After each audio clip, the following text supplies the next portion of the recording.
ছাত্ৰ বিদ্ৰোহত কঁপিছে বাংলাদেশ। জেঙুনিকটীয়া চিকিৎসা বিজ্ঞানৰ এজন বিশেষ ছাত্ৰ প্ৰতিবাদকাৰী নিৰাপত্তাৰক্ষী সংঘৰ্ষই লৈছে ভয়ংকৰ ৰূপ।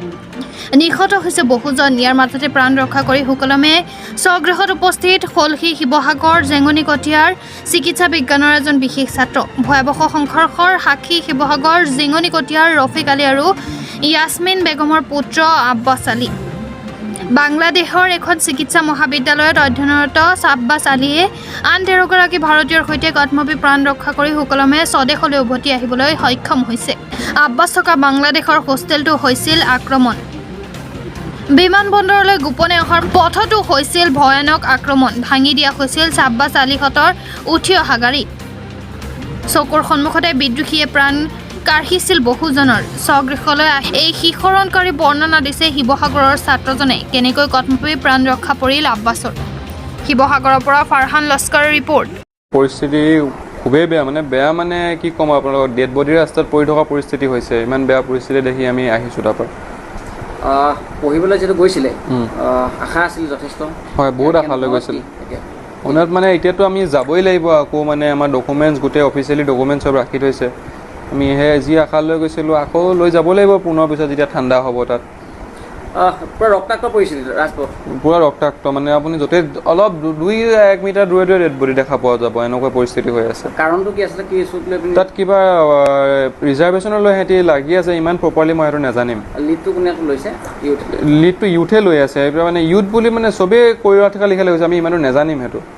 ক'ত এটেকটো ক'ত কৰা হৈছে? শিক্ষা অনুষ্ঠান কৰা হৈছে নে অন্য প্ৰতিষ্ঠানৰ পৰা? চব জেগাতে কৰা হৈছে, জব থকা জব ছেক্টৰ, এডুকেশ্যনেল ছেক্টৰ, যিমান যি ছেক্টৰ আছে চবতে কৰা হৈছে। বাংলাদেশৰ বাহিৰৰ দেশৰ ব্যক্তিকে আক্ৰমণ কৰা হৈছে নে বাংলাদেশৰ ভিতৰতো?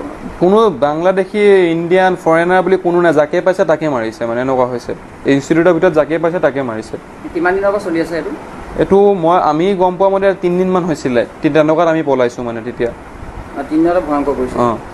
কেইজন অসমত কেইজন অহা হৈছে? আমি এতিয়া পোনপ্ৰথমে আমাৰ কলেজৰ 5জন আছিলোঁ আমি, আৰু বেলেগ কলেজৰ আমি 2জন আহিছোঁ ইয়ালৈ। অসমৰ 5জন অহা হৈছে?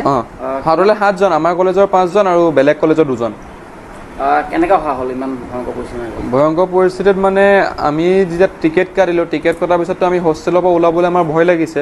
ভয় লগাৰ পিছত আমাৰ যিজন ছুপাৰ ছিনিয়ৰ আছিলে অসমৰ, তেওঁ তেতিয়া তেওঁৰ লগৰ ফ্ৰেণ্ড লোকেল ল'ৰাক ক'লে যে অলপ হেল্প কৰিবলৈ আমাক এয়াৰপৰ্টত থ'বলৈ।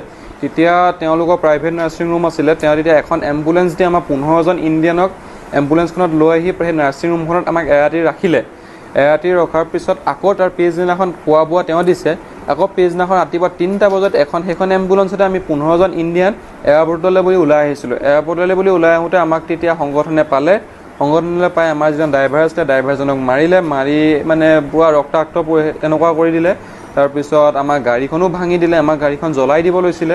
কিন্তু আমাৰ যিজন ছিনিয়ৰ লোকেলজন আহিছিলে, তেওঁ অলপ হাতে ভৰিয়ে ধৰি ৰিকুৱেষ্ট কৰাৰ পিছত আমাক এৰি দিলে। আমি তেনেকৈয়ে ভিতৰে ৰাস্তা দি আমি এয়াৰপৰ্ট আহি যেনে তেনে পাইছোঁহি। পুনৰ উভতি যোৱা হ'ব বাংলাদেশ? হয়, যাব লাগিবতো। আমাৰ ডকুমেণ্ট চব ৰাখি থৈছে। কোন কলেজত পঢ়া হৈছিল? মই ডেল্টা মেডিকেল কলেজত